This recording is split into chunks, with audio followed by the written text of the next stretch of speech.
Hello and welcome to Challenge Talk, part of the Geocache Talk Network. We broadcast live on the first Thursday of each month. Feel free to jump over to YouTube or Facebook to watch the broadcast live and join a wonderful and active chat room, or listen to the entire show on your favorite podcast player. In this episode, we'll be chatting about the whole process of scripting challenge checkers. We also have prizes to give away each show to our listeners. Between each show, be sure to email your challenge cache finds to challengetalkpodcast@gmail.com and you could be a winner. And later in the show, we also play our special game exclusively for our live audience, the Wheel of Challenges. So listen live, get your email app ready, and follow instructions when the time comes so you can have a chance at winning the grand prize, a 1-year membership to Project GC. We are your hosts, Emily and Geoff from Cache the Line. Hi. And I think we have our audio issues fixed this week, this month. Much better. Yeah. So we like to first start off with just a quick little icebreaker. Sometimes if you have a question, you can send them in to us. But one that came in recently was from 02BHKN. And her question... there it is. I had to ask. That's a friend of mine. Nice. Okay. Is there a way to get a list of caches found on a certain day of the week? This is a question that could be a whole show in itself. But I think to briefly answer this, there's one way you could go to Project GC and search for checkers. If you can think of keywords that might be in a title, maybe in a description, you could do that. That would show geocaches or checkers that might be relevant and give you results. Otherwise, you could, if you are used to it, make use of GSAC, the Geocaching Swiss Army Knife application, which is only on Windows. And it can get kind of complicated from there, but there are ways to query your database of finds and produce a very custom list like that, finding all caches on a certain day of the week. Do you think there's instructions out there somewhere for that? I wouldn't have a clue. There probably are. Yeah, if you look in the forums, there might be some people who've asked that before.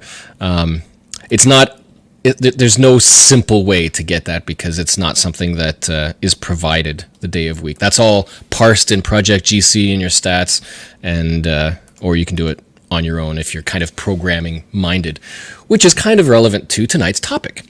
Yeah. But if you have any questions related to challenge caching, then as we always say, big or small, email us at challengetalkpodcast@gmail.com and we'll see if we can answer them or address them on the show. We also do a quick little update of all the challenge caching stats according to Project GC since last month. And so according to that website, as of June 3rd, this afternoon, mid-afternoon, I think challenges have slowed down just a bit over the past month. Yeah. So we are up to 6,355 active scripts, which is up only 119. It's still more scripts being created. Maybe our guest below here, once we introduce him, can answer that question, what all these scripts are for. There's new scripts being created every month. We have 36,645 unique challenges, which is up only 253. So prior months, there's higher numbers. But our active tags, everyone's so these are geocaching finally. yeah. Our active tags, so these are unique GC codes, challenge caches, are at 44,578, which is up just under 400 over the past month. So that's 400 new challenge caches worldwide that are within Project GC. But if you were to search for the challenge cache attribute, which now is the best way to find challenge caches, you would find worldwide 31,385 active challenge caches. That is non-archived. They might be disabled, but that's active.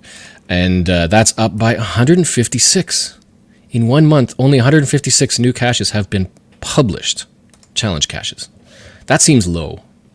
I know I'm not doing my part. I had great ambitions to get more challenges out there, and I haven't. I haven't done it yet. Well, I have a feeling that next month that's going to have a huge, well, maybe a huge boost, because I had been sharing that just on June 2nd in Ontario, our moratorium on new cache publishes was lifted because we are no longer in a very strict stay-at-home order.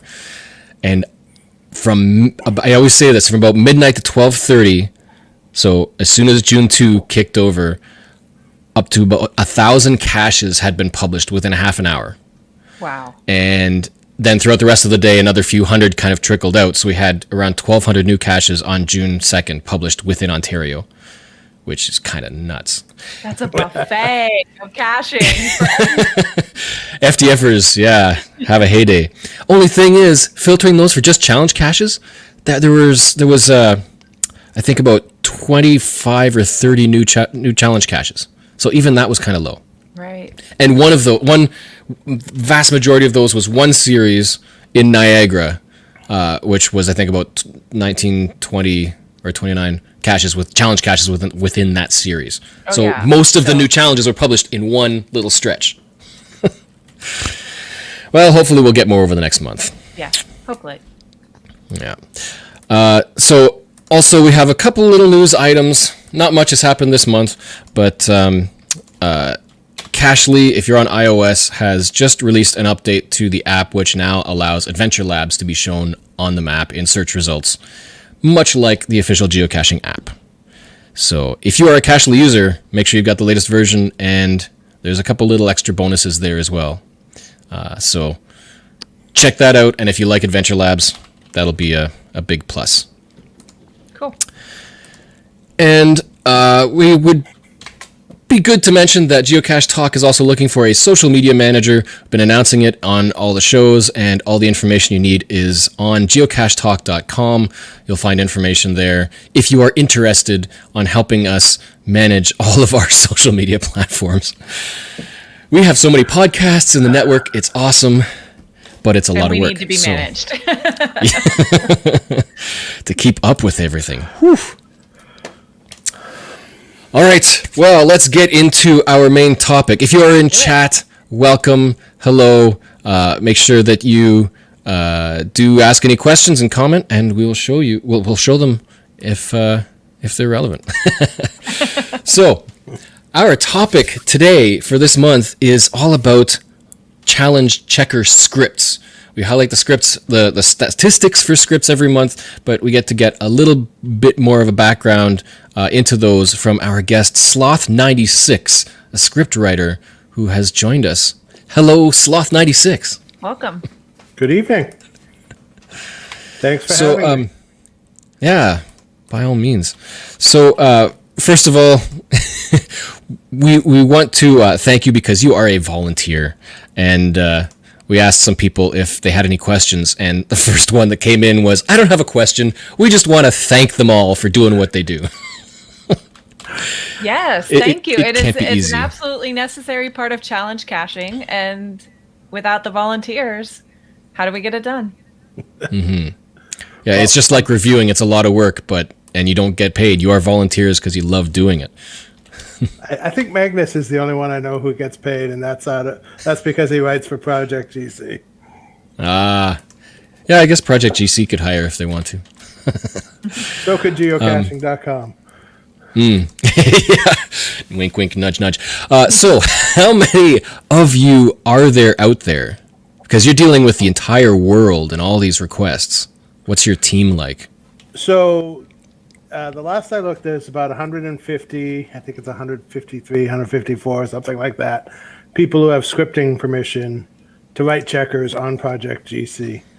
That number is, there's a lot of people who are inactive.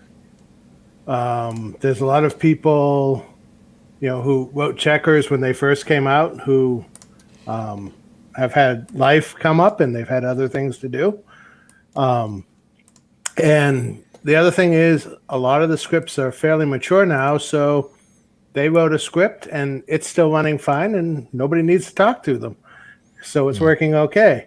In fact, I would say most checkers these days, if you put them forward, it just gets tagged almost immediately when you put it on the forum, and which means the script already exists. There's about 10 times as many people who can actually tag scripts. There's about 1,500. By far, the most active is Vogelbird, who acts as sort of the coordinator of all of us and sends us emails when we're not paying attention to the forums like we should be. Never happens. Yeah, there's about 150 of us who actively write scripts when they're needed. Awesome. Right. So you do have a very big difference between scripters and taggers. You're not like one person doing everything. It's like you are kind of separated into two different groups. I believe all the scripters are taggers, but not all the taggers are scripters. Right. So, and there's also the moderators as well, and I have no idea how many of those are. And they're the people who go through and curate the collection of pre-moratorium caches to highlight the challenges in there so that we can actually write checkers for them. Okay. Mm-hmm. So. Right. So is there some kind of running list for challenges that need a checker, and you guys take a look at it and see if it's something you're interested in doing? So mostly for that is checking the forum. So if have spare cycles and want to put some time into creating a checker, I'll go to the checker requests, and usually I just go down to the start looking for anything that's got the yellow next to it. So I see, checker request, next one down. And what I generally will do is I will go and look at stuff that's in yellow, new script required. Sometimes I will go and check and see stuff that's, sometimes stuff's in blue, which means it's new. And I will be checking that as well to see if it's a quick and easy tag as a script writer. Or I'll also go and look at it and go, I may need to write a new script for it and try to beat the taggers to it. So it's all a question of what's in the queue and what's waiting. There's also people who know that I can write the scripts and they will come and ask me directly. Sometimes it happens that way, but most of the time it's through the forum. And as I said earlier, sometimes Vogelbird will send me an email going, "Hey, we're having a problem with this one. Can you take a look at it?" He is very prominent. I know most of the time I look at challenge checkers, a script writer is almost so often it's Vogelbird. Like he's all over the place. He does a lot of the tagging work, and he has written some scripts as well. Tagged by Vogelbird. So we to get to the challenge checker forum for listeners, I had already brought up the screen on the website for that. You would go to the tools drop-down menu, and under challenges, there's a challenge checkers section, and in that section, there's a button for challenge checker forum, and that will take you there. And that's the place that you want to go to make your requests, the checker requests topic, I guess. Yep. And in our other show where we talked about how to create a challenge checker, that's where the read first post is. This is the one that you want to read. There's your details. There's your guidelines for what you need to do when you're making a request for a checker. Right. So very good. Don't forget that. Yep. And we always need the GC code in order to do anything, because we need to be able to tag the script. Part of the tag is the GC code, and we need a clear description of it, because as taggers and script writers, we don't have the same power as reviewers do, so we can't go in and look at your draft cache. That's a good reminder. Mm-hmm. So, and just to interject, we had one question from Samantha Van Zillen. What is challenge caching? She's still new to caching, just did her first adventure lab last week, and first where I go tonight. First of all, welcome to the hobby. Challenge caching is kind of a whole different level of geocaching. It's like trying to build your stats to a level that you can qualify for a challenge or a goal. And once you do, then you can log a specific cache as found. Right. So we like to mention, if you're just getting started with geocaching, now's a good time to start focusing on some challenges, because your field of geocaches is wide open, and so it's a lot easier to find caches that'll qualify for certain challenge caching. So it might seem kind of advanced the way we're talking about it, but hopefully our enthusiasm and love for challenge caching will be infectious. Right. On a basic level, read a challenge cache. It'll have challenge in the title, probably most likely, and it can inspire you on a different way of geocaching instead of just going out to your local park to find what's nearby. Right. I think of it as it changes it from opportunistic caching to goal-oriented caching. That's a great description. Yeah, exactly. I love that concept in geocaching as well. The goals. So you are a script writer, which means you have to write code.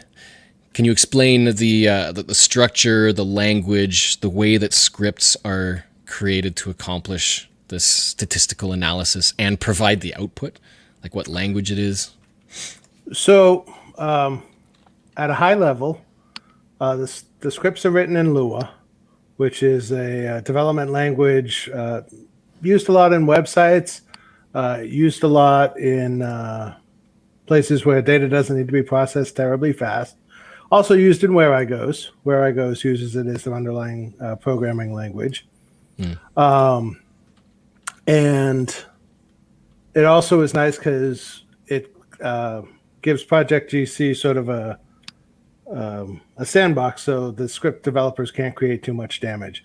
They use that sandbox to limit how much memory we get to take up on their system and how much of the processing time.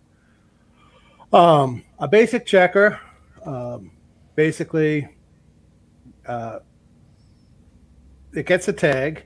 The tag usually says it has some sort of filtering parameters in it. So only look in this part of the world, only look for these types of caches.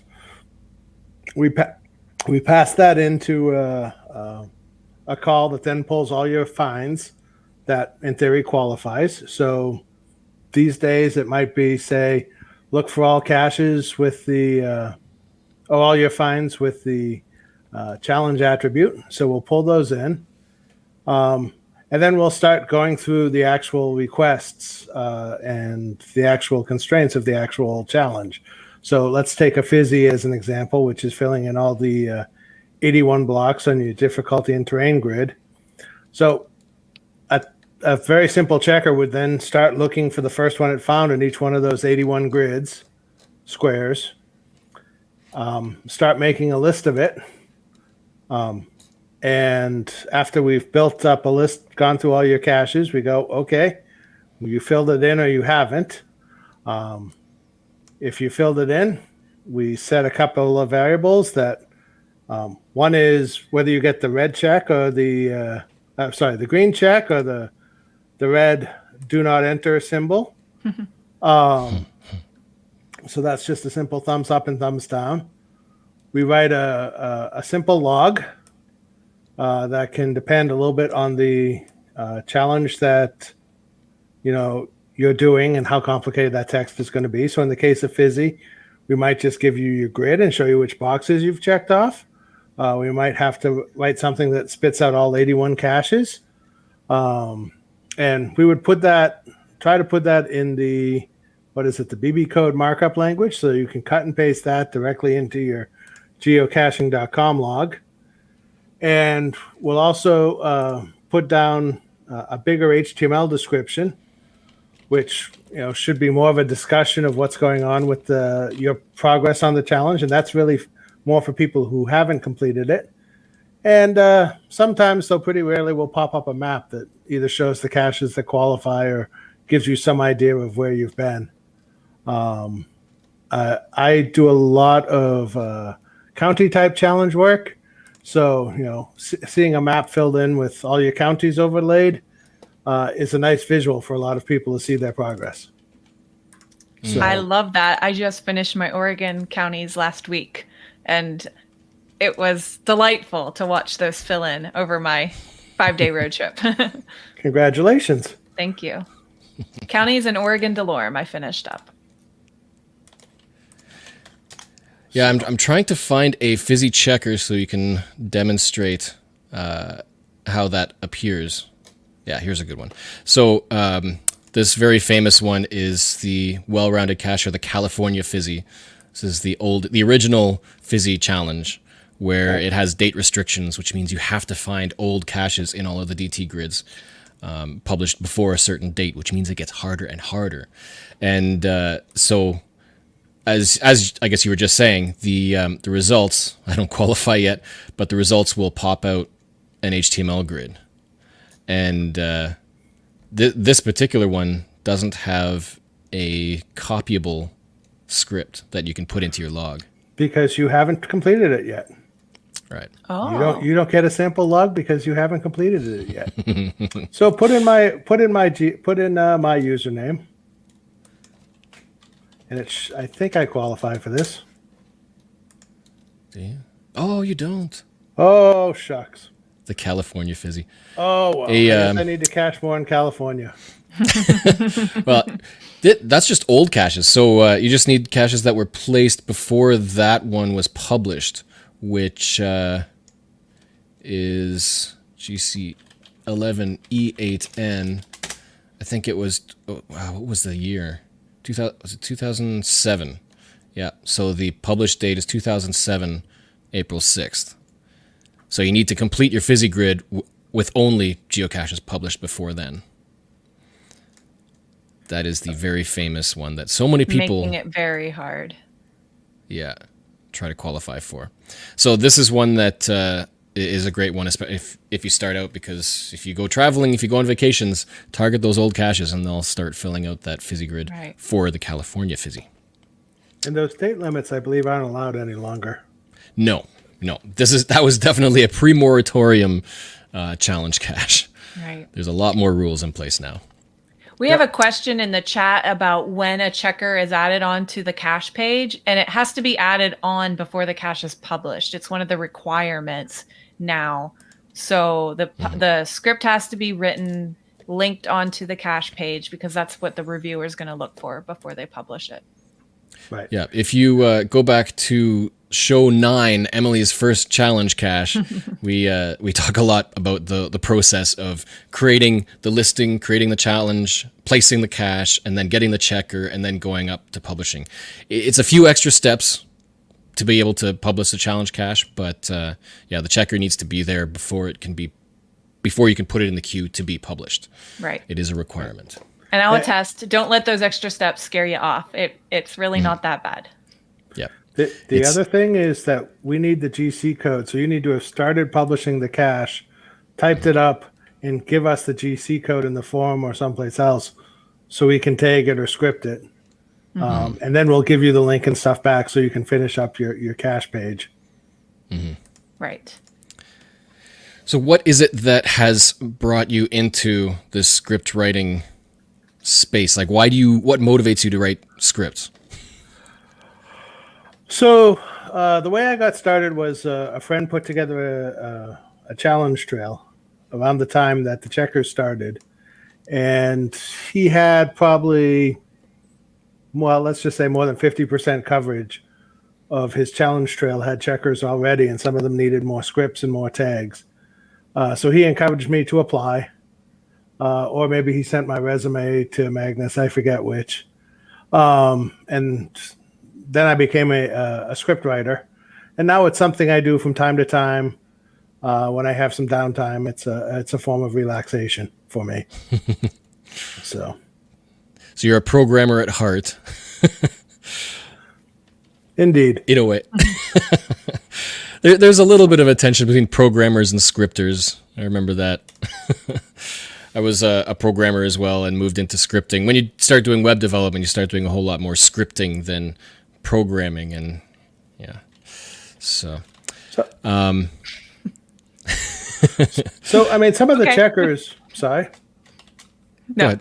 Some of the checkers actually get into some fairly deep programming.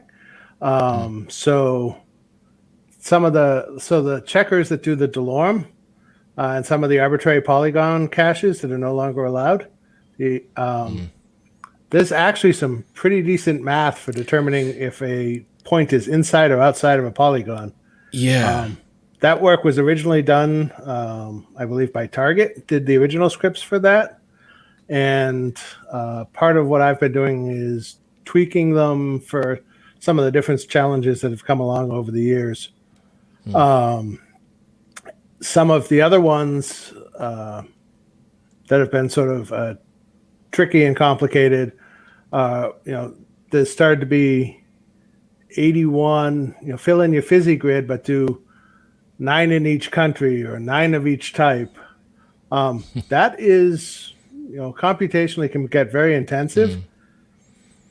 And, I kind of picture it kind of like a maze because you've got so many dimensions to it. You're not just looking for filling one of each grid. Now you've got options. So it's like if you take a certain cache type and you have to get DTs, but then now there's no other option using that particular route. You've got to go back and try a different cache in this spot to open up that type for like it becomes like an optional and route maze thing until you complete what you need to, or you have no other options. And I can just imagine how complex the Lua code for that would have to be. It's complex just in a programming language, but a scripting language. We even have some that are... do you like it when we create such challenging challenges? So, it can be both good and it can be both frustrating. So, if people are like, I need this yesterday, and it's a big important thing in their life, that can be frustrating. Sometimes these are multi-month things to sit down and think about, and try 2 or 3 different ways of doing it, because what will end up happening is you'll get a class of users who have only done a small number of caches, and they obviously don't qualify. And then you get the people who have done a ton of caches, let's say 20,000 or more, and they very likely qualify, and they're easy for the algorithm to run. And then you get all the people in between, and it's tough for that because they may qualify, they may not qualify, they may have only one selection on the grid that qualifies them, and those are the ones that cause problems. And we try to test them, but somebody may come back in 2 months and go, oh yeah, this checker just errors out on us because it runs out of time. And it's like, okay, got to go back and look at this thing again. Interesting. So, yeah. And then you've got issues you got to deal with, like what data is available to you, and like, do you have to? Well, obviously you have to say whether or not you can actually create the script, but are there like any unknown or unforeseen walls that you might hit with certain requests? Like you think, oh yeah, that could be possible, but then, oh wait, no, the language isn't powerful enough, or we don't have access to that kind of data. So, questions that have come up a lot are things like, how far, there used to be a bunch of caches, how far out have you cached from home? Well, we can't do that for you. We don't have access to your home coordinates. It's a way to protect user privacy. So we can't do that. There was a question that came up this week of doing caches. One of your finds needs to be so close to other finds, or not other finds, but other caches in the area. We don't have access to that information. We only have access to your finds. Yeah, that's a good point. Right. Lonely distance caches, that sort of thing. Lonely distance caches. For the longest time, the lonely time caches. In my area, we call them resurrection caches. Those took a long time to get the data put in, and eventually a new method got put in for the Lua developers, for the script developers, but it took a while. And it went back and forth. So another thing that causes us problems from time to time is there's the old polygon caches. I want to do this by congressional district. I want to do this by, the old interstate challenges. Those are not easy to do because you need to develop all the polygons, upload them, and that can be a lot of work. Developing those polygons is several hours worth of work. Wow. A recent checker that is actually on the forum now, they need about 36 polygons, and somebody put that at 16 hours worth of work to develop those polygons for a legacy cache that isn't gonna help us much in the future. So a lot of stuff that's easy for people to do and look at on a map and go, oh, it's obvious. Convincing a computer to do that is a lot harder. It's got to be good for those brain muscles, though, right? Like for people who love to write this kind of thing, it's almost like it's a challenge in itself. There's no checker for this, but I can picture how there could be one. And then, do you like just kind of gazing down on it and trying to figure out how it could be done just for the sake of being able to say, there is now a checker for that? Well, I mean, and sometimes the issue is finding a data source. Getting all the county boundaries to do stuff is a lot of work. With Project GC's recent change in the underlying software that they use, the underlying data sets they use for their maps, people are realizing that it's a lot of work curating boundaries and polygons like that, and it's hard. And there's been a challenge on my plate for 4 years that I just found a data set that'll give me the data I need that I think geocaching.com will be happy with. But we're still trying to figure that out. And there's always challenges that go in and out of favor with the reviewers and other folks. And so figuring out how to do that, we may go through all the work of developing a checker, and then the reviewers will go, this style doesn't meet our interpretation of the guidelines, and it gets dropped there. Yeah. That's what happened to me with my first idea, and my immediately thought was the script writer. I think it was a pretty easy script. I don't really know, but it was scrapped. There was just no use for it after someone took the time to make it. Yeah. And that's happened to me as well. And because, you're developing a challenge and you make the request for a checker to see if it's possible and who qualifies, and then it gets declined. But, in my mind, it's like, okay, well, now at least there's a script for that. It may never officially be used, but who knows? Maybe there's a pre-moratorium challenge that had that idea, and now that script could be used for that. Like, there's other options there as well. But I can only imagine as a programmer that, like, I would think the challenge of creating the script is fun in and of itself, and now it's there, and you've learned something, and maybe you can make use of that in another script somewhere else, or adding other limitations if it's necessary to make it valid, things like that. It can be, and it's fun to do, and sometimes it's a conversation through the CO with their reviewer, and figuring out what they're going to allow and what they're not, and After you've gone through the process a couple of times, you have an idea of what's going to be approved and what to send to the reviewers proactively to go, hey, it's your cache. Go ask your local reviewer if they're okay with this. And sometimes they're simple enough. We'll just bash them out and say, hey, here's a proof of concept for your reviewer to see if they like it. But sometimes we just go, no, you're going to have to talk to your reviewer first because this may take us a lot of time. That's fair. And the Pizza Ninja asks, what's the most complicated script for a challenge that has been made that you can think of? Would that be like the polygon ones you're mentioning? So I'm used to doing the polygon ones. I think those are pretty straightforward, but I've done a lot of them. You could argue that that's sort of what I specialize in. There are some other ones that I still don't understand that have created their own programming language in and of themselves. It's another meta programming language for creating checkers, and there's a few taggers who know it very well. I still don't understand it.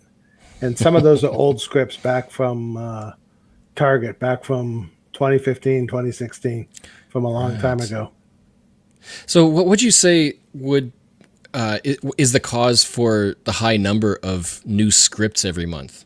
Like, are they kind of duplicating efforts that have already been done, or like what you mentioned, there's old scripts and maybe you're making updated scripts? Like, do you know why there are so many new ones per month? So, I mean, today there were some new ones that appeared because some of the older scripts didn't deal with the new attributes, and they crashed when users hit the new attributes. There was also one that had call it a Y2K bug. It had a 2020 bug in it, and it's 2021, and it stopped working right. So that needed a new script because that original scripter had moved on. There's back when they went from HTML and logs to BB code and logs, that required a whole bunch of new scripts to be written and polished. With the recent push on attributes, there's a lot of things that attributes didn't get the attention they used to, and so there's a lot of things now being ported to support attributes. Where there's a lot of fizzies using only a particular attribute on the cache. Just ran into a bunch of those when I was out at Mingo Madness. So, as the hobby changes and develops, these new flavors come about. So it's fun, it's interesting, but a lot of these are just progressions of what was there before. Occasionally. Sorry. No, go ahead. Occasionally, there is somebody who comes out with a new idea. Recently, there was somebody who did Around the World in 80 Days as a concept, and that required a new script. But at this point, I would say most of them are probably more in the maintenance line as opposed to the new concepts. Can you have an idea of what like the ratio is to requests that actually cause new scripts versus just tagging? Because I can imagine that with all these scripts, a lot of these requests can already been done or have already been done. So how often of all those do you actually have to create a new script versus just retagging something? These days, I would say it's well under 10%. The ones that just need tags get quickly pruned off the forum. And the ones that need new scripts for languish, and till somebody has the cycles to address them. And sometimes they languish because it's for a legacy challenge, and so we're not going to be able to reuse the code. So it consumes a lot of time for not a lot of bang for the buck. Right now, I think there's somewhere on the order of 10 to 12 requests for new scripts to be written on the forum, but the number of requests that have gone through in the last week are on the order of what you've seen, what you summarized for new challenge checkers in the intro. There's been hundreds of new tags developed. So I guess it's really busy. There's a lot of people asking for new challenges. Yeah, for sure. So for cache owners, what sort of things would you request for checking or proofreading the requests before actually posting them? So usually when somebody writes a script, they'll run it on themselves. They'll run it on some of the big name cachers. They'll usually run it on the requesters, and they usually have a handful of their preferred people to run it on. So somebody who's not in the local area that you're in, somebody who is on it, and that's sort of the cursory examination that a script writer will do for debugging. When we go to what we hope the CO does is they run it on a bunch of local caches in their area they think will qualify. Hope they also run it on a bunch of people in their local area they are pretty sure won't qualify. It's embarrassing, but from time to time checkers do get out that say way more people qualify than they should. And, sometimes they also deny people the green check mark when they've earned it. And, we don't know all the folks in the area. And, it's you're the one who's going to have to shepherd it through the local reviewer, who may come back and ask for 10 or 15 folks. What's the language they use? A reasonable number of local cachers who qualify. Right. And you're going to have to come up with that list on your own, because the script writers and the taggers, they don't know the folks in your local area as well as you do. So, and it's nice to get feedback. Hey, it worked. It's nice getting the feedback. I ran it through 20 people and it looks good. Oh, that's good to know. I did not do that. I didn't give that stamp of approval. Yeah, and I've kind of wondered about that as well, because once the challenge checker is created and you'd run through your tests, the numbers for successes and fails go up, and then the cache gets published and there's already numbers there. And so I've kind of wondered, is there a way to reset those numbers once the cache gets published? There's plenty of caches where there's no checks on the checker yet when it comes out. But the ones that I've been doing, you run through people's names to check if they qualify, and you publish it, and now there's already 20, 30, 40 checks on there. Yeah, I'm not aware of a way to reset them. I read that somewhere. Somewhere on the website. Yeah. So I'll have to dig deeper into that one. Yeah, it's not something I've done. It's not something I've even looked for. Yeah. So Sherry made a point as well. I picked up the partnership attribute over the weekend and followed that with Doug's point. I have had a challenge rejected that required the partnership attribute. Was that a denied attribute? Can you not use the partnership attribute in a challenge? So as I understand it, the partnership attribute, there's only 4 or 5 caches left in the world that have it. It's kind of like the cactus nearby one. Right. There's not many in the world. And the checkers, the guidelines have a requirement that there be enough, what do they call it? I forget the exact word. It's a reasonable or sufficient number of caches available that people can actually hope to qualify for the cache. And so it probably got blocked on that. But that was something that probably, got blocked at the reviewer level and not at the checker level. Yeah. So I assume that if somebody says you have to have all attributes, that you've already got the scripts built to not include the attributes that are not required. Yeah, or sometimes what'll be done is I think there's 65 attributes or 67 attributes. And what we'll do is we'll say, hey, you should, instead of using 67, set the threshold at 66 or 65. And so it gets managed that way by the tagger. So if you do have the partnership attribute, it may help you, but it isn't required. Yeah. Okay. So if there are any problems with challenge checkers, if I've had this a couple of times recently as well, where a script might pop out a little error, and not necessarily even a timeout thing, but I've had a script basically white out and not show anything, and it basically locks up. And so if there are any bugs that people find while using a challenge checker, what's the best form or how would you go about reporting those? So there's a couple of options. One is to go and on every checker, there's the name of who wrote the script. There's who tagged the script. So you can contact them directly through geocaching.com, through the messaging or email there. Sometimes the people have gone inactive, and then the place to push is the forum, the checker request form. And usually what will happen is there's either another script that can be used, and so somebody will tag it with another script for you, because these, yep.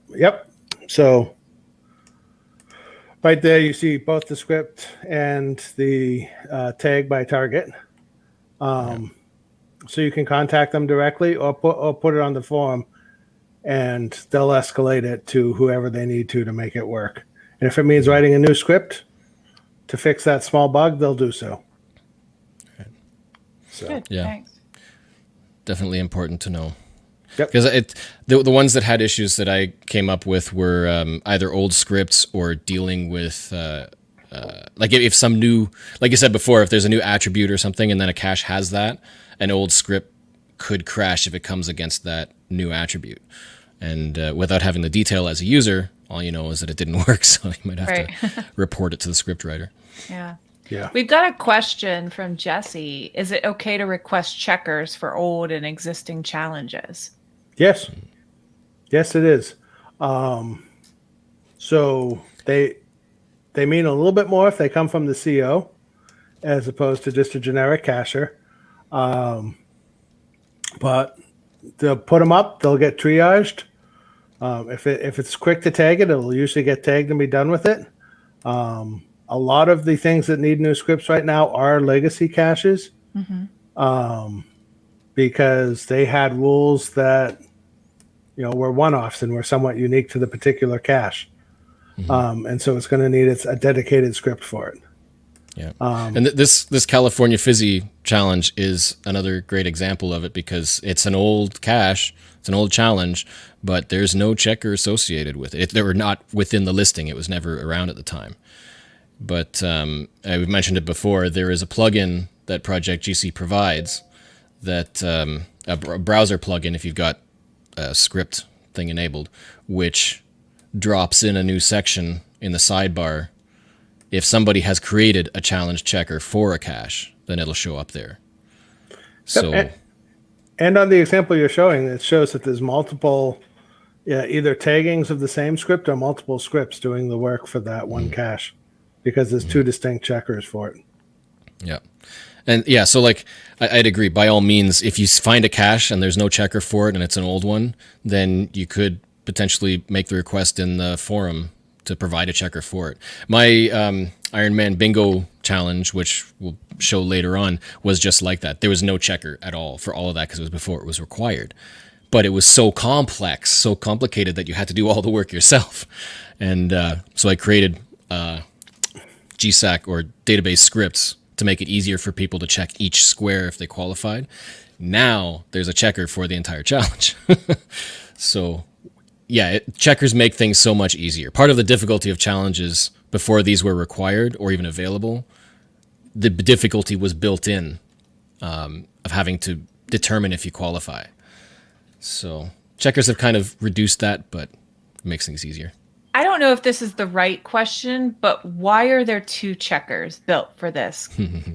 And I mean, I see different statistics there of who qualifies and who doesn't. I can only presume that's based on which one a person used to check themselves. Yep. So there's a couple of reasons it could be done. Somebody may have written a new script with better output, either in the log or in the HTML portion. And so that's why that exists. It could be that one works well for certain users and not well for other users. It could just be that somebody used it as a test case when they were developing a new script.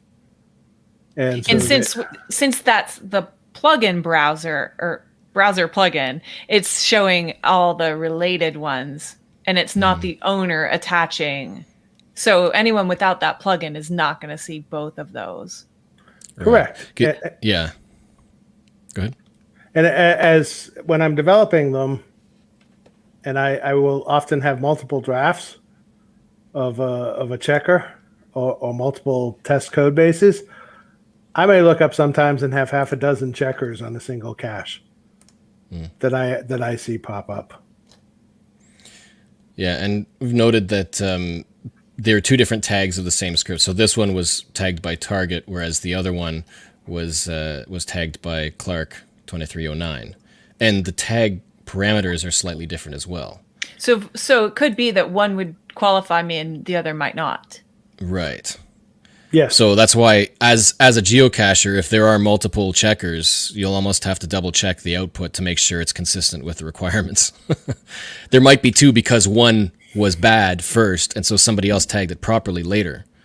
But unless the first one is removed, which one do you use? Right. And to get them removed, again, go back to the checker request form. That's the best place to ask. Yeah. But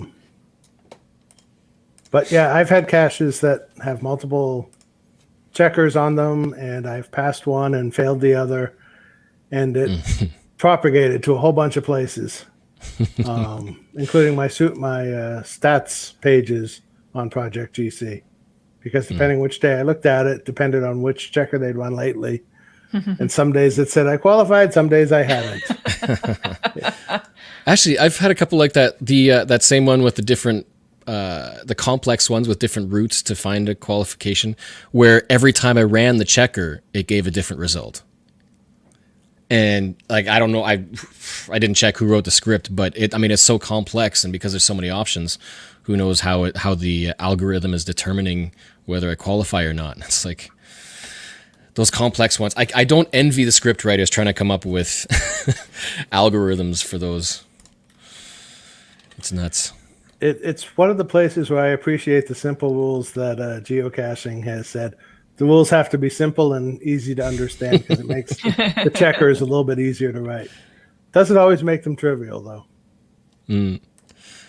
So we're now 50 minutes in. Do you have any other comments or final thoughts about the script writing for anybody who's interested in it? Like maybe, do you have any clue about when they might open the door for people to become volunteers, script writers or taggers again? So I believe that door is always open. I believe sending an email to, I believe, support at Project GC, and they will send you back a test they want you to take and probably ask you a little bit on your experience. I did notice that the number of script writers is going up slowly, but it is going up. Cool. So, yeah, no, it's still out there. It's still possible to contribute to the community in that way. So Great. So it's not a closed door like cache reviewers. I don't know. I haven't applied. Do you want to apply? That's the bigger question. So having had to tell people, no, I'm not going to write your script because I think it's against the rules for these reasons, and appeal to your reviewer. It's not fun having to tell people no. Yeah, for sure. It's not. Yeah. So, Jesse asked, how would one study to be a scriptwriter? Is there a book for it? so most of the documentation is online. There are templates that show up. You can go, the source code of all the scripts, I believe, is visible to the community at large. So you can start by just, reading all the, reading everything you can on Lua, and going through the Project GC APIs, and then just looking at how existing scripts are written. If you have some programming background already, it's not going to be that big of a deal. If you're starting from nothing, starting at the tagging is probably a good place to start. And there was a test, I believe there still is a test, where it basically says, hey, I understand and know the rules that geocaching.com is set. And, here's what we start doing. Here's how we start writing a tag. And they actually walk things through in a pretty straightforward way to start the tagging. Right. And Doug McCrae makes a great point here as well. If you're into challenge caches, donate to Project GC.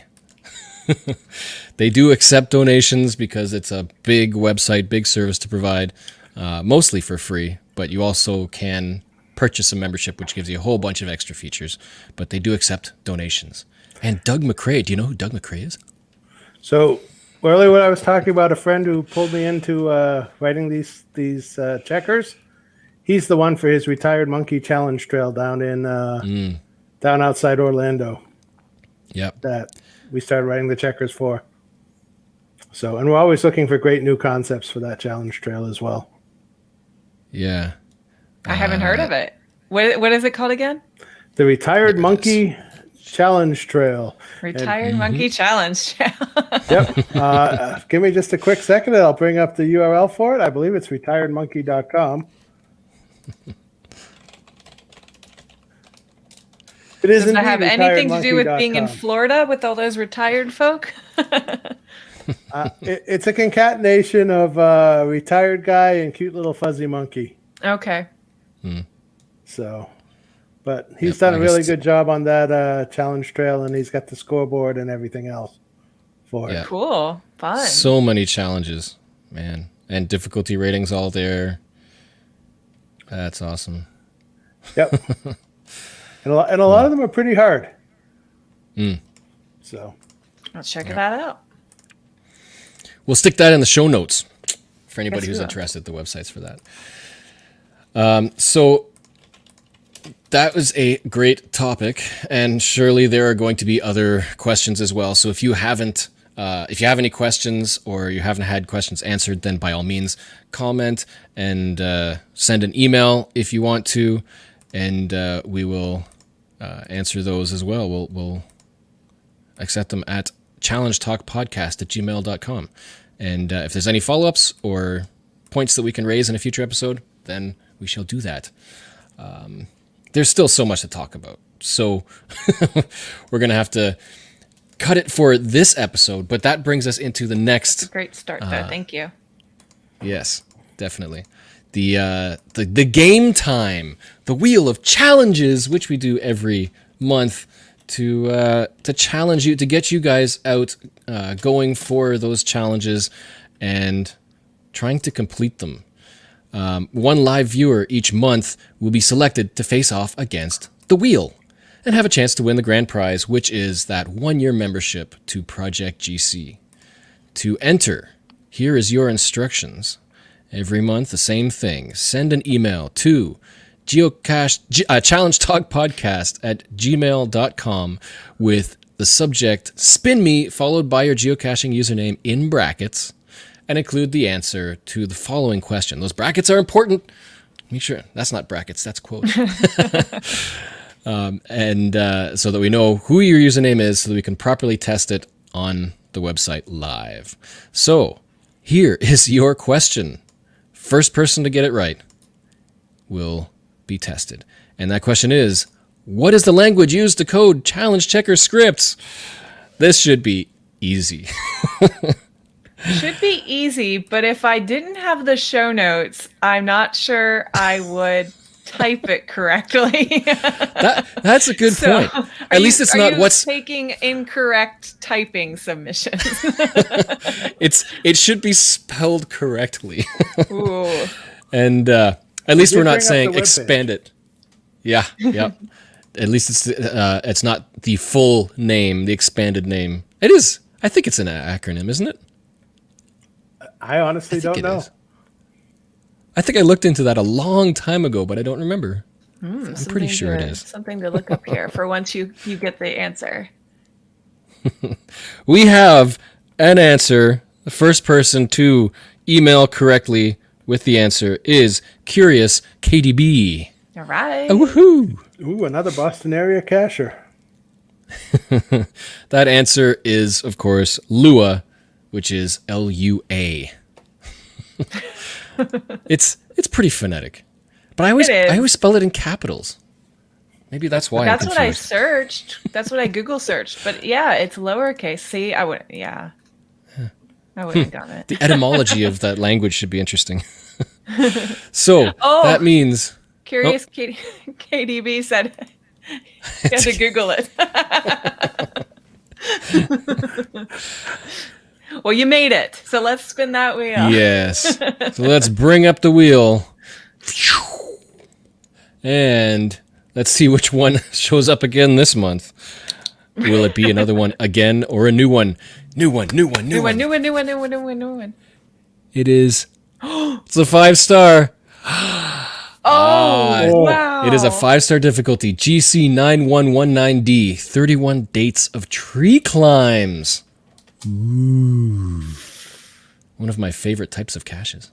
That's really awesome. But I know I don't have that. This one was published in 2020, October, by Carney Gruel. That means it's in Ontario. Well, that doesn't mean it's in Ontario. He's got caches everywhere. It is, so it's post-moratorium. And yes, the challenge is to have found one cache that has a tree climbing attribute on each of the 31 days of the month. They do not have to be in the same month, so they can be throughout any year and any month, just as long as you cover all dates 1 to 31. And not many people have accomplished that. 32 positives and 254 fails. But let's see if Curious KDB will add to the successes. Curious KDB. And choose the name, run the checker, and does not qualify. Now, I so think close, though. No, not so close. The wheel is against Curious KDB, saying, I had that one last time. Did we spin the wheel on Curious KDB before and get that? I wonder if that was the very same one, yeah. Oh, wow. On show 6, we had Curious KDB. Well, here's a good reason to add these ones to your calendar. So you've got, I'm not sure if it was the same as last time. Third time for you. Yeah, you've got 1, 2, 3, 4, 5, 6, 7 dates covered out of 31. So there's something to add to your calendar, those empty dates. Find a tree climb on this date. And this one says they have to be in different counties? Oh, I missed that. Is it in it? Nope. Okay, let's check. Just make it harder. It is a 5, right? They must have found tree climbings. Oh, yes. I breezed right over that. 31 caches must also have been found in a different county. I remember now. I got messed up on this one because I thought I qualified the first time I came up to this because I only had a couple of days. I filled out those days, and then I thought, wait a second. And I ran the checker, and it didn't qualify. Missed the county clause. They've got to be in different counties. It's a traveling tree climb challenge. Traveling tree climb challenge. 31 counties. Ooh. Doug has some info for us on Lua. Lua 1 incorporated the data description syntax of SOL, hence the name Lua. SOL meaning sun in Portuguese word. Lua meaning moon. Neat. So there is etymology behind Lua. Thank you. Yeah. So thanks to Curious KDB and everybody who sent in an answer. Every month we do this, so work up your stats and you might have a better chance at winning whatever challenge pops up next month. Yeah. Watch. That's our live game. Watch live. Yes. And yeah, if you're not watching live, be sure to tune in. It's so much fun. So another little game that we do every month just to encourage people to get out and complete challenges each month. Find, sign, and qualify. Every month we give a congratulatory shout out to listeners who email us proof of qualifying and logging a challenge cache since the last show. And anyone who sends an email to challengetalkpodcast@gmail.com with the GC code having a found it log, and if you want, you can share a photo, for that month will be entered for the prize for a Challenge Talk Geocoin. Do you have one with you? Yeah, there we go. Emily has one. It is nice and shiny. So we choose shout-outs from everybody who sends in emails with your challenges, and just to shout out a handful of them, usually around 5, that are kind of unique or interesting or fun, and maybe inspire you if you are wanting to place a challenge cache for an idea yourself, or a variation of it, who knows. It's very flexible like that.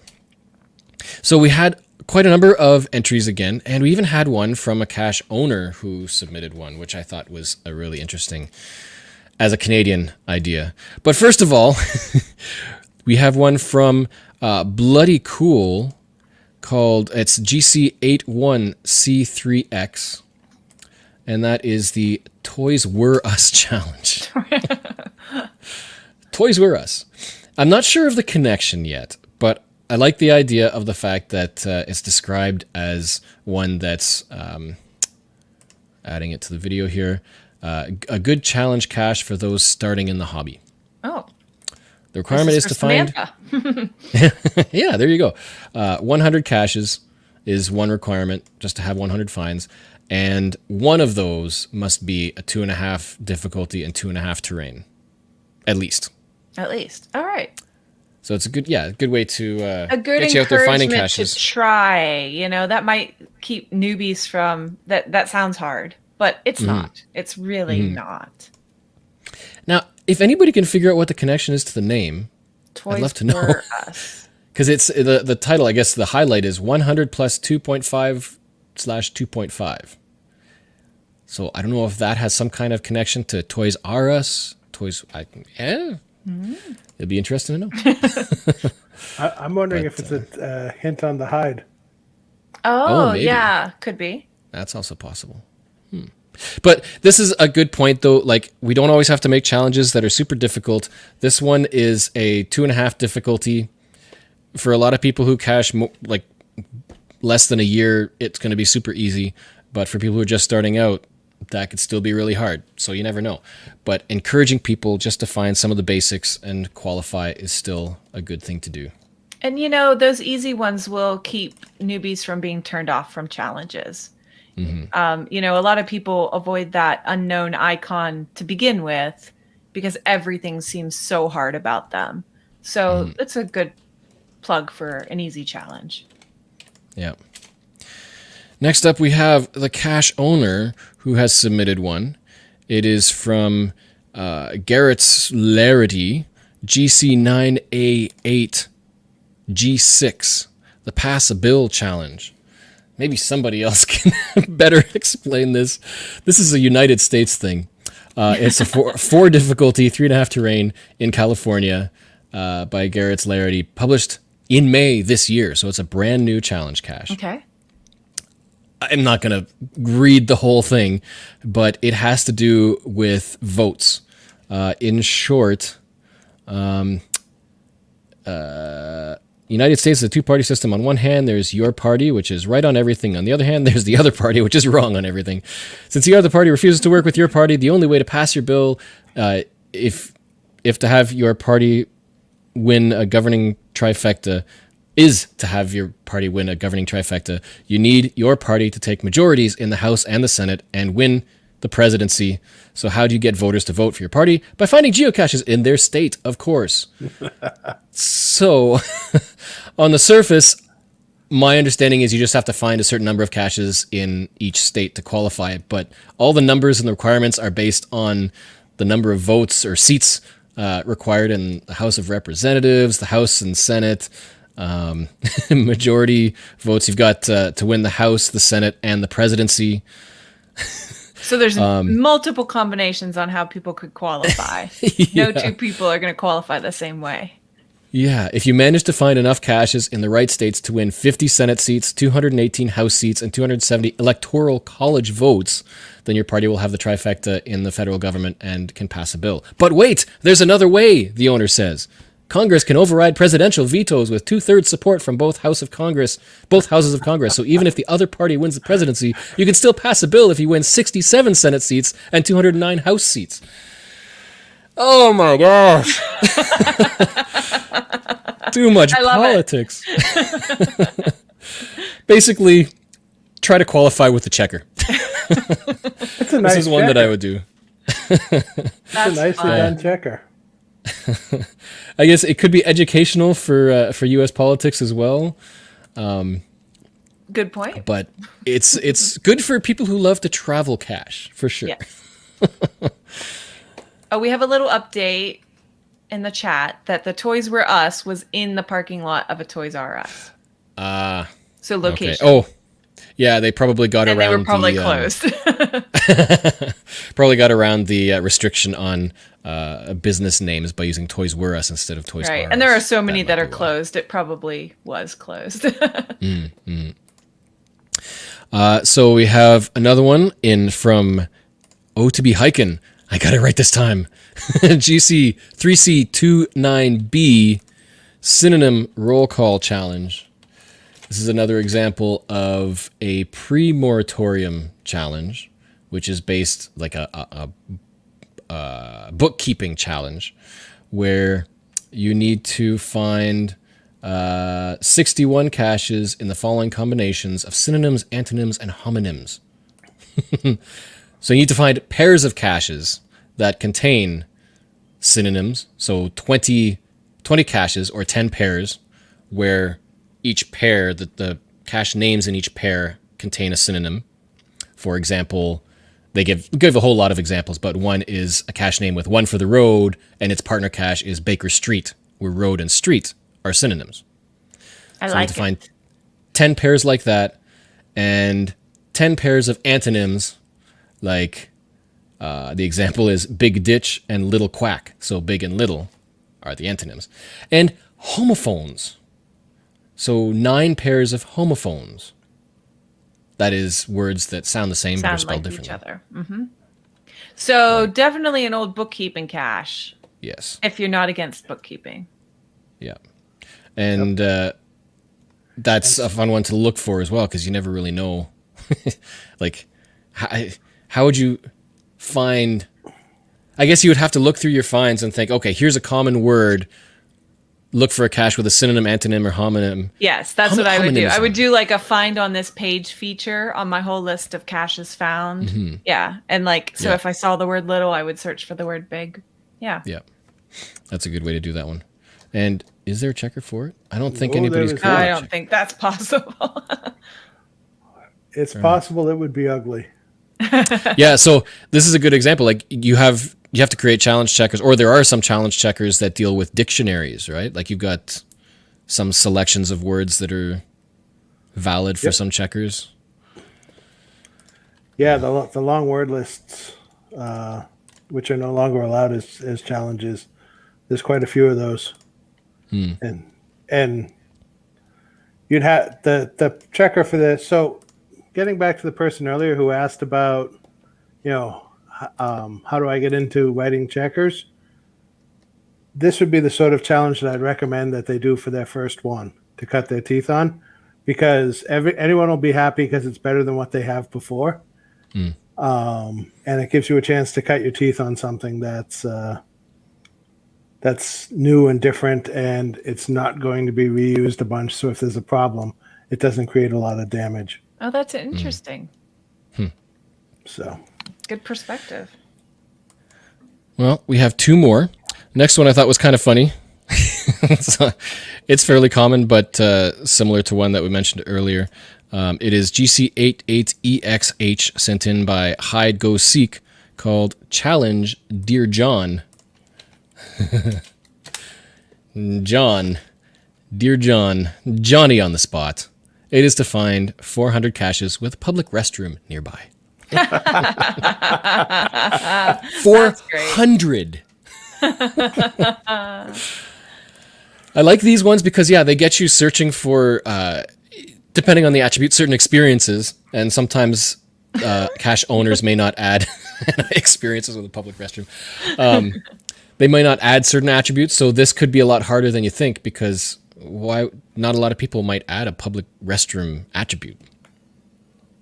So even though they might be like near fast food joints where there's public restrooms, Public or restroom right inside. Yeah. conservation areas and stuff like that. So, but this is a good way to round out your geocaching experience by finding varieties of attributes, quantities, and that is available in your Project GC stats. There is a grid that shows you how many of each attribute you found. So easily visible, easily checkable. That was published 2019, and it's in California. Oh, and it's a 3.5 difficulty, which I think is, depending on the location the cache is placed, I think that's fairly reasonable. Right. 400 caches. That's kind of a lot of caches, depending on the person. And then, it's hit or miss on whether that attribute was attached. Even if it applied and wasn't attached, you're out of luck. Yeah. You could contact some cache owners of caches that are in places with a public restroom and say, "Hey, can you add this? Excuse It's relevant. There is a public restroom nearby. Can you add that attribute to your Oh, what a caches?" campaign. And next up, we have a submission from ZipperTiff. It is GC5KJQ7. And We may have mentioned one of these before, but it is the Thanks Reviewers challenge and the gold difficulty. So mentioned sometimes making some challenges accessible to newcomers.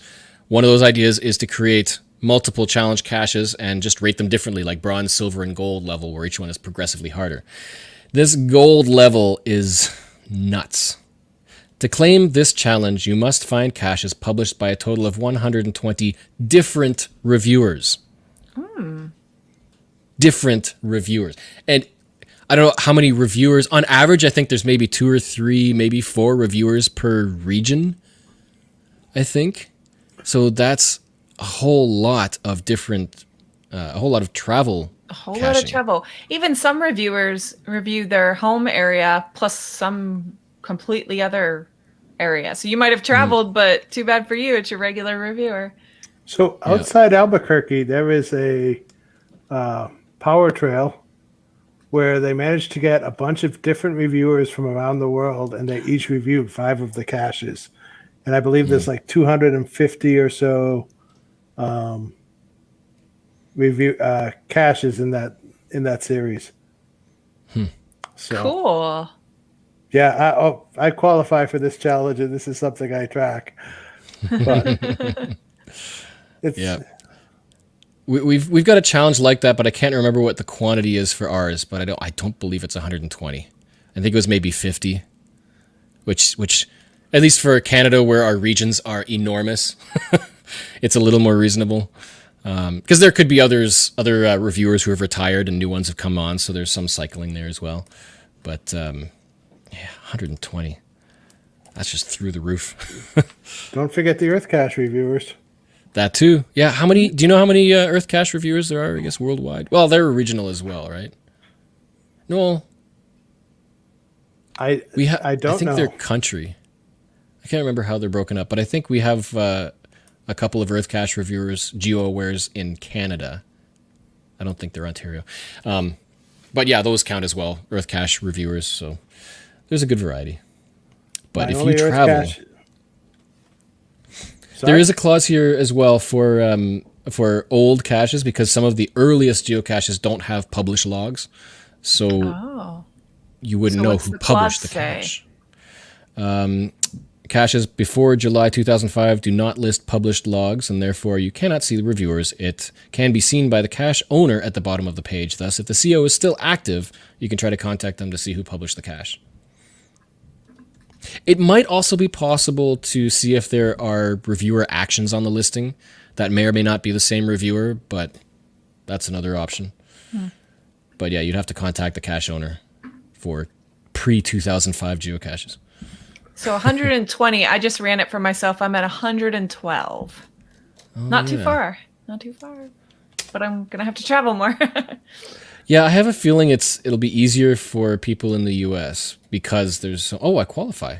I spoke too soon. Never mind. Time for you to go to Orlando. 122 reviewers I've got. Cool. Yeah, you can check that one out and see if you qualify, because that could be a fun one. I don't know. You keep track of that. Yeah. Could be a bookmarking challenge. But so, of all the people who have sent in challenges completed this month, remember to enter for next month. Send in your email before next month's show. So you've got a whole month. And all you got to do is qualify for one. But if you find some really cool challenges, then by all means, email us and let us know, and we can share them. But of the people who have emailed us their challenges, the random winner for this month is... Oh, to be hiking. 02BHKN. Yay! So congrats on that. We will be sending you the GeoCoin, and you'll get that very shortly. Yep. So congratulations. Every month, I just like to quickly double check and run over the challenge that I love to hate. My own Iron Man Bingo challenge, which was published pre-moratorium. And this one is basically a bingo grid of consecutive caching days of specific types of caches attributes and descriptions and whatnot. And the centerpiece is 100 consecutive days of caching. And it's a huge challenge. And because it's pre-moratorium, I myself haven't yet qualified. Slowly working towards it. But impressively, there have been a couple of people who have filled the entire grid within that 100 consecutive days of geocaching, which is an unbelievable feat. But one of the reasons why I like to share this is because it's another challenge that I'm posing to the public, where I've said for people who qualify for the cache and find it, if they can complete certain shapes or complete the full card, I will be awarding a special geocoin, which will be minted very, very shortly. And so I've opened that up to the public. So if you are watching and you want to win one of these geocoins, then complete the full bingo grid. And I will send. You don't have to find the cache. You don't have to find and sign the challenge. This is up to anywhere. If you qualify, then with the full grid, then I will send you one of those geocoins. And yeah, I mean, it's not an easy one because there are some. I know there's a 3 consecutive days of scuba caches, and there's a reason why consecutive days of caching is or this type of streaking is no longer allowed, because if you miss a day, you can't re-find those past caches. So it gets harder, especially on some of these rare ones. If you've already found them, you might not have qualifying caches for quite some distance. So this is another one of those that would be good if you're just starting out geocaching to focus on. Because, yeah, for example, if you do have, say, 5 scuba caches within driving distance, if you're lucky, then you'll want to qualify for that square by getting them one a day for 3 days. Can't you just do the ET highway? Shh.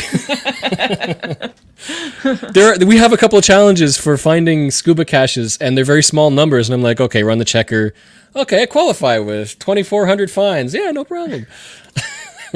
If you don't know, the ET highway is 24. I think it's more than 2,400 caches now in Nevada. It's a power trail of roadside caches. Just boom, boom, boom. Knock them off, and they all, because it's in the desert, and some people may not like the series. They made it easy for people to either ignore or put into a list by adding scuba cache attribute, even though it's in the desert. Filter out scuba. Yeah. Yep. Nobody's going to be finding scuba caches in the desert. Yeah, they won't filter out other desired caches. Kind of a cheap way to qualify for scuba challenges, but that's the thing. Most of the attributes... Technically, you can do it, yeah. Yeah. Most of the attributes aren't strictly required to be consistent or relevant. So some cache owners may get kind of stingy with how they assign attributes to caches. So, for example, the ET highway. And has there been any activity since last month? May 1st, there was a couple of people who are looking forward to completing the cache. So there are people working on it slowly in time. That's great. But it is for you, Challenge Talk listeners, to work on. Any closing thoughts about our scripting topic today? What are your thoughts on some of these challenges that have come up? Have you worked on any of these? Do you recognize them? Can you imagine how they would be written? As a scriptwriter, I stay away from the bingo caches. There's so many places to make mistakes. Well, yeah, and that brings up another point. I noticed that there's a couple of scripts that are multi-script checkers. So I've kind of had this question: do those scripts call other checkers, or do they have all of those scripts within one script? Like, is it kind of essential that, depending on what's being required for this multiple requirement, do they call another script, or is it like one massive bloated script with everything in there? Not proud to admit it, but I believe it's the second. It's one massive, bloated, difficult to maintain. Glad it's not me. Oh, man. So, like, if somebody comes up with a challenge that has multiple requirements and they're relatively simple, but one hasn't been put into that script yet. The script writer has to go and find a script that does it, and then, or rewrite it or whatever, and then bring it into that same script. Or the CEO has to go find a scriptwriter who's willing to do it. Or I guess you could also provide multiple script checkers or challenge checkers. That's another way. That's frowned upon. It's doable, but it's frowned upon. So, because it also messes with the things like the difficulty rating on the on that banner that you're actually showing right now. Because each one of those would get would impact the difficulty, and you wouldn't get the total difficulty of having to do all of them. Yeah, and I remember, because for this cache, right at the beginning, I had provided SQL scripts if people had a database or GSAC to be able to check all of the individual squares, and then some people had tagged some scripts for a couple of them. And so this plugin had started to show multiple checkers along in the sidebar, and some of them were incorrect. And so that started to get misleading. So I went into the forum to request, is it possible to create one checker to validate all of these squares? But I was told that some of them are not, like we were talking about before, there are some squares that have properties that can't be scripted, like lonely cache streaks and things like that. So this checker checks most of the squares, but not all of them. So it won't actually, or shouldn't actually, provide a successful qualification. Because some of the ones with question marks are ones that can't be checked with the script. So you kind of have to take all the results and manually go through and say, do I qualify yet with a grid thing? And then do your own checks for all these question marks. So that kind of tied into a couple other points that you mentioned earlier. Yep, and I get a big maybe on my 3 days of scuba. Go to Nevada and then spend 3 days. Spend 3 days on the ET highway just for that one square. Been there, done that, and I still get the question mark. Well, the pizza ninja said this is really true. It's amazing how much talent there is in the geocaching community. Yes, so many absolutely. angles, so much talent. I love that it's more than just let's go find a box in the woods. Yep. And there's like specialists and professionals at like all walks of life throughout all these countries and all these cultures and all these capabilities. It's just such a smorgasbord of everything. If you want to do something, it can probably be done, unless it's against the guidelines. So, reminder, next show is the first Thursday of July, and the first Thursday of July is July 1st, which is Canada Day. Oh, and our 1 year anniversary. And yes, the bigger news, it is our 13th episode 1 of year 2, season 2, episode 1, maybe. We could do that. So, yeah, pay attention and watch the announcements to see what is going to happen next month. Hopefully we'll make it fun and celebratory, and who knows what kind of stuff we might be able to be giving away. So be sure to tune it in and mark it on your calendar for July 1st, 8 p.m. Eastern, 9 Central, whatever your time zone is. I keep getting mixed up. And we'll add information in the show notes very shortly for websites and all these challenges that we've mentioned. So check back for that. And I guess unless there's anything else you want to say, we will say thanks for watching. Thanks for listening. Thanks for being in chat. Thank you to Sloth96 for joining us and answering a whole bunch of potentially complicated questions about script writing. And remember, every month, it's not about the numbers, it's about the challenge accepted. Thanks for watching. Bye-bye.